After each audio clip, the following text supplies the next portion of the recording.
The architects of the world's slowest wall of death, we'll be getting into that in a minute, have returned with 7 slabs of uncompromising emotional metal. Drowning Glory was released on the 27th of September.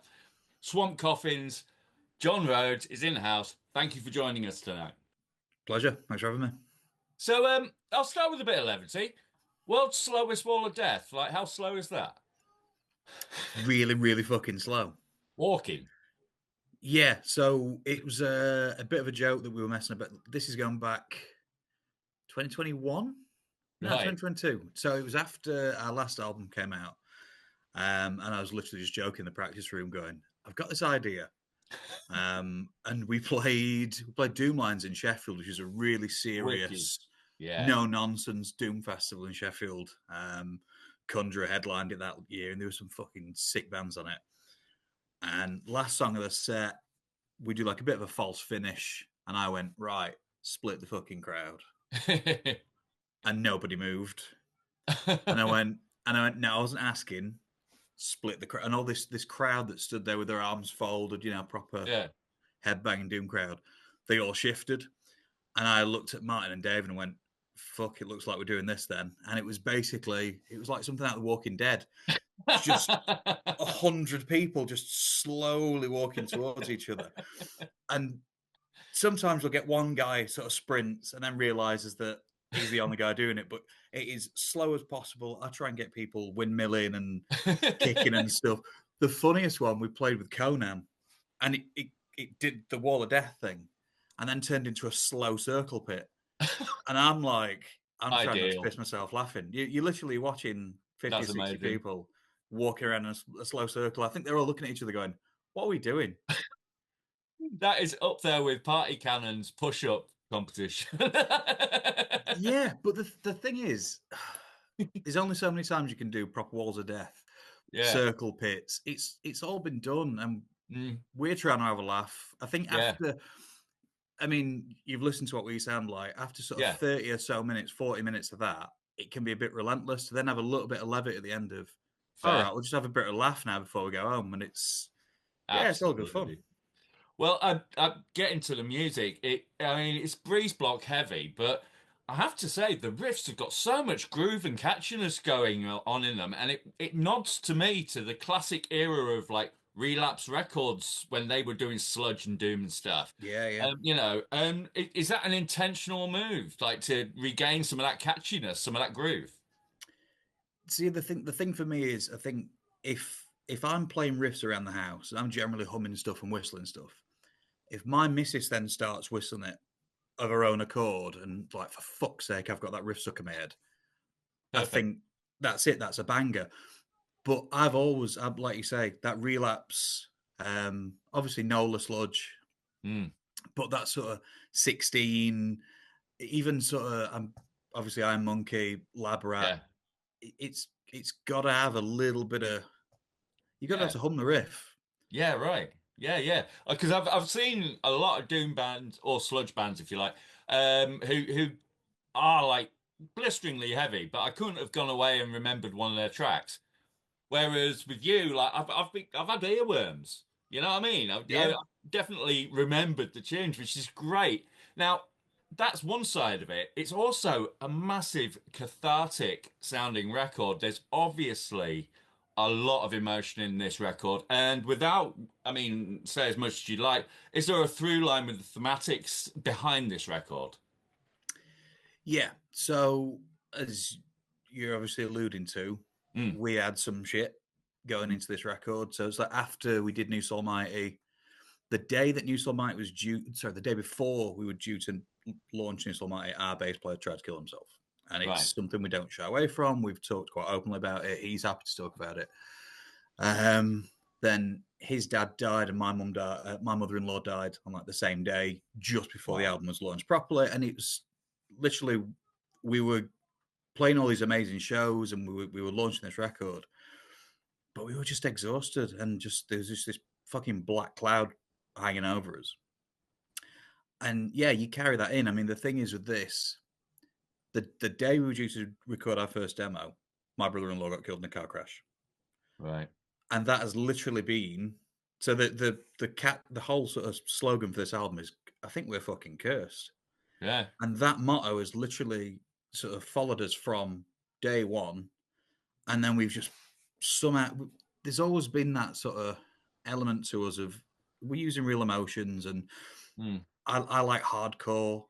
Those guys are talking about real problems. That's always been a thing for us. I don't tend to get into fantasy territory with our lyrics. I Yeah. like to talk about what's on my mind. And this has been the first real opportunity to really funnel 7 or 8 years worth of just grief and misery and, channeling not just my problems this time, channeling Martin's problems in as well. And Sure. I don't know how I'm going to top this. Yeah. It's as It's, real as it gets, man. yeah.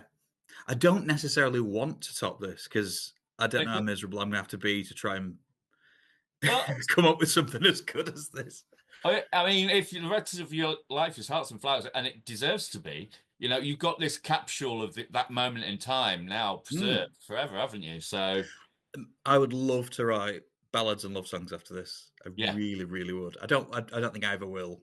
It's always gonna be drop A. It's always gonna be me screaming. It's always gonna be slow hate breed rip off riffs. It's Oh, you're doing yourself a disservice there, mate. I love this record. thank you. And one thing that's immediately striking about this record is the production on it sounds incredible. Now, is there a story behind why it sounds so good? Where did you do it? Who did it? So we've worked with Owen Claxton, who is based in Sheffield, a place called Top Floor Audio Works in Sheffield. We've worked with him since the Flat Cap Bastard Features EP. So he's done that EP. He did New Soul Mighty.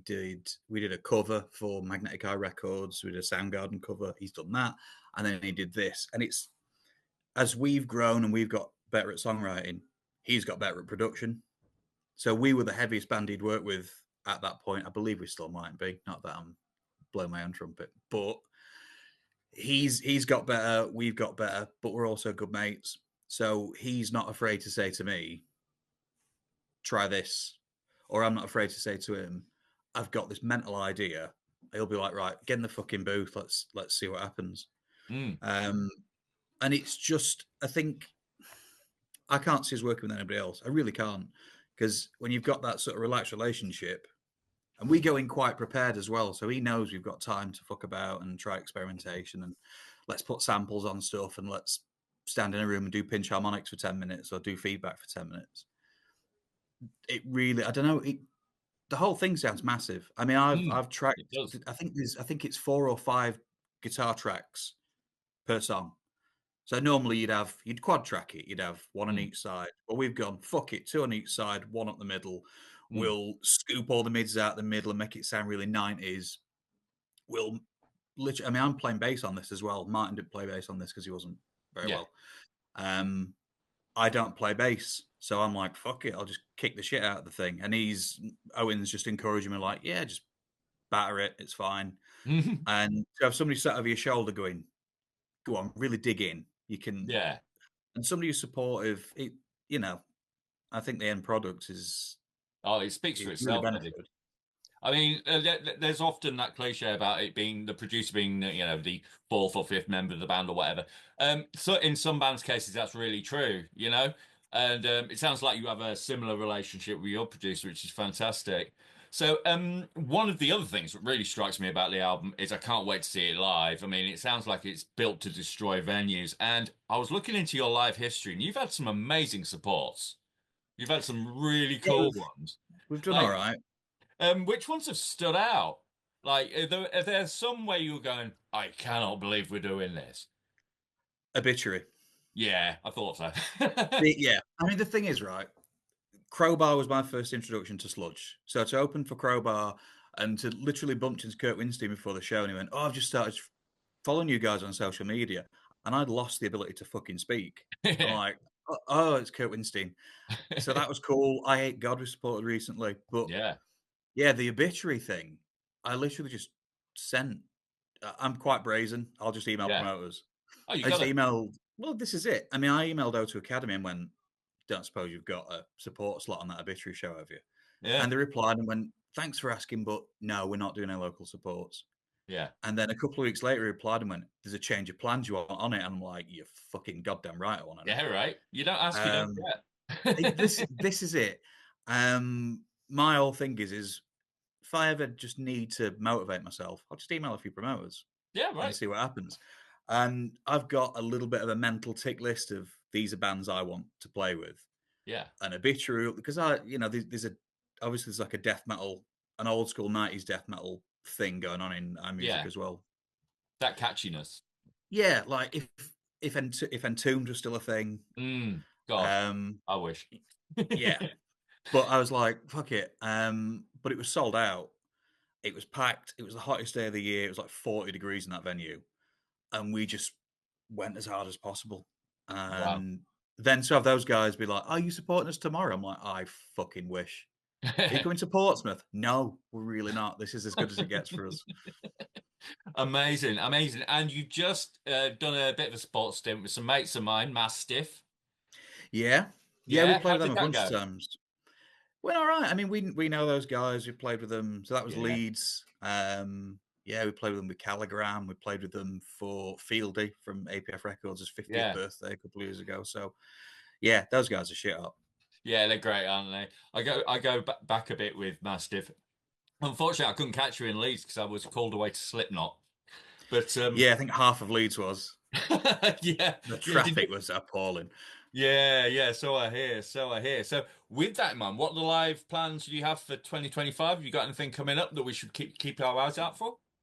Do you know what? The only stuff we've got a couple of things. We're headlining Corporation in Sheffield, Oh, 1st of wicked. February. It's metal to the masses, and they've asked us to do guest headlining. Oh, wicked. Which is cool. I mean, it's a great venue, Hmm. good venue, good people. So that'll be nice. We're going to try and get a little bit weird with the set. Nice. A few more tracks off the new album, that we've not played before. And then Barnsley, end of February, and that's literally all we've really got Hmm. announced. I mean, I'll be fair, we've had so much time and energy put into actually making the album. Obviously, Yeah. it's a bit of a labour of love. I've then gone, oh, actually, the calendar's empty. Yeah. So yeah, we're starting to push for shows for later on in the year, I think, and then more into next year Ping a few because of there's a more of whole them emails out. yeah. I mean, we did a bit of a tour September last year with A Horse Called War, who were good mates of ours, Cool. and we're talking about maybe doing another run with them guys again because they've got an album Cool. coming out, so we'll return the favor and we'll probably support them this time. Yeah, we've got bits and pieces in the pipeline, but I'd love to see you guys at Arctangent. That was one of the things I was thinking about because they do that kind of your stuff, you know? yeah, I Yeah. think it could go down well. I mean, I sent again a cheeky message to James from Out Right. Tangent. I was like, "What do you think to this?" And he messaged me. He's like, "Look, I don't normally reply to messengers, but I'm listening to this album. It's fucking great." I was like, Yeah, "All right, right. okay." So I'm trying for Out Tangent, trying for Trees, because look, Yeah, man. technical stuff's fine. You can be listening to my sugar and stuff all day, but you just want to be kicked in the teeth every now and then. Absolutely, absolutely. And the like as well as yourselves, another band that I've seen at Arctangent was Grief Ritual, and that Yeah, segues me nicely onto my next thing. So the UK heavy scenes in like the heavy, doomy sort of proper heavy stuff is in rude health at the moment. Like with the likes of Grief Ritual, yourselves, Mastiff, and now bands like Harriet making it onto bigger stages yeah. with a sound that owes a lot to sludge and all that kind of stuff. Who's grabbing your attention right now? What's grabbing your ears? A Grief Ritual first. Yeah. I mean, they're a band that I'm generally hovering over the DM button on Instagram to say, "Come on, Joe, do you want to go and do Oh, mate, I a can see three or that. 4 date run?" Yeah, I I'd can love see that. that. I love those guys. Vermin Throne. Yeah. Who was I doing recently? Not UK. I've become a bit obsessed with Chat Pile at the moment, but they're Oh, not UK. Chapel, amazing, mate. Oh, I can't wait. I I didn't get it, and then last Oh, neither week, did I. yeah, and then last week I got it, and it made me depressed, and I'm like, this is fucking brilliant. Uh, who else I love? Goblin Smoker. Do you know those Oh yeah, guys? Goblin Smoker. Yeah, nasty vocals on that band, but yeah, I did The- in the best possible way. in the best way, but like you said, I mean, Cage Fight a little bit Yeah, more. moshy, but Yeah. like you say, the metal scene in this country, I Oh think yeah. we're spoiled. I think you can go out and can probably spend a tenner on a ticket and see 4 cracking bands Mm. just about anywhere at the moment. So I mean, I love a lot of the stuff that's coming out of Sheffield. Obviously, Hidden Mothers, can't not talk about Hidden Mothers, and yeah, we know just those guys quite well. yeah, well, a New Ghost as well. You know, fantastic music coming out of Sheffield. Always fantastic music coming out of There's Sheffield. there's just pockets. I mean, Kurakuma in Sheffield, but Yeah, Manchester scene's good. Norwich scene, Berenice, Horse Called War, yeah. Acid Throne. There's just these pockets Mm, nationally, and it's like if those bands all just sort of rotate a little bit and give mm. everybody a little bit of exposure. Yeah, and there's also a good amount of these little mini fests that cater Yeah, for the doomy, sludgy stuff because there seems to be like always what coming up to summer. There's like several of them. There's like 7 or 8, I can imagine. Like you've got like you said the I was at the what's it called, the Resurrection Riff Fest thing in Manchester last year with June. Revolution. That's Revolution. Thank you very Yeah, much. Those guys, they put on a couple of fests themselves, just yeah. within themselves, you know. There's Tonehenge as Yeah. well, which is a guy called Laurie who's from our neck of the woods. I went to college with him, but he's been putting gigs on for a couple of Mm. years, and now the venue that they were running in Rotherham is shut. So they've gone, fuck it, we'll run this festival in Birmingham, they'll run it in Nottingham, they're running it Perfect. in Scotland, and they're basically taking groups of mates bands and sticking them in new and Yeah, interesting venues, and that's awesome. that's the way to do it. So I understand your fans, much like the aforementioned Slipknot and their maggots, your fans are called the Bastard Club. That's the one. The Bastard Club. Now, did that come from the greatest album title of all time, in my opinion, Black Cat Bastard Features? Yes, it did. That and is now just it's such an become amazing album title, mate. and now it's become accidental branding that we're stuck with fucking 6 and 7 years later. Did But they decide that, or did, or did you decide? here's the thing: so that title, we were recording the EP, and we were stuck for a title. So we just put a thing up on our Facebook. Look, send us some suggestions, and I can't remember the guy's name, but he sent that, and the three of us looked at each other and were like, "Oh, we're having that. That's fucking That's great." it. And then I'd had this idea for basically I wanted to just always wear our own merch. Yeah, So I have like a club shirt, kind of like a Black Label Society thing, or yeah, what Employed to Serve do. yeah. Everyone looks uniform, it looks cool, you're all in a gang, and then fans can buy the Bastard Club shirt. And my idea was I wanted to do like a football shirt. So you'd have per album, you'd have Yeah, a new club shirt, which is what we've done so far. And it's cool, man. I've literally got one to post tomorrow to Finland. So we've got fucking Bastard Club amazing. members everywhere, States, Australia. I'll It's have to yeah. join. I'll have to join. Now, with that in mind, It's very lax entry requirements, I'll tell you that. is Black Cat Bastard Features the greatest album title of all time? And if not, what is? Oh Jesus. Only Tools and Corpses by Gorod. That's That's pretty the only one nasty. that's better. That's the only one that's better. That's pretty great. Right, this is my last question to everyone I'm interviewing this year because we're going to make a compilation up at the end of the year of all these. Right, so what if you had to pick a song to put on the national curriculum that every kid has to listen to before they're 18, any genre, what would it be? Oh God. There will be a playlist at the end of the year. See, the thing is, do you go basic as fuck and you go it's Sandman? Right. Do you just go if everybody's got to look? Then again, now I think Sandman you've got to listen to before you're 13. Yes. I think before 18. Heart. I'm gonna say Ooh. Heartwork. Oh, that's an incredible Yeah, tune. That's Heartwork. literally my favorite death metal song of all time. Because it's like Carcass is very much like you've got your Metallicas and your Slipknots and your Slayers that you start with, and then you go, ooh, Yeah. there's weird shit. What's all this? What's Cannibal Corpse? What's Napalm Death? And Carcass was that second tier for me. So yeah, Heartwork. Artwork. Oh, I am fully behind that. I am so fully behind that answer.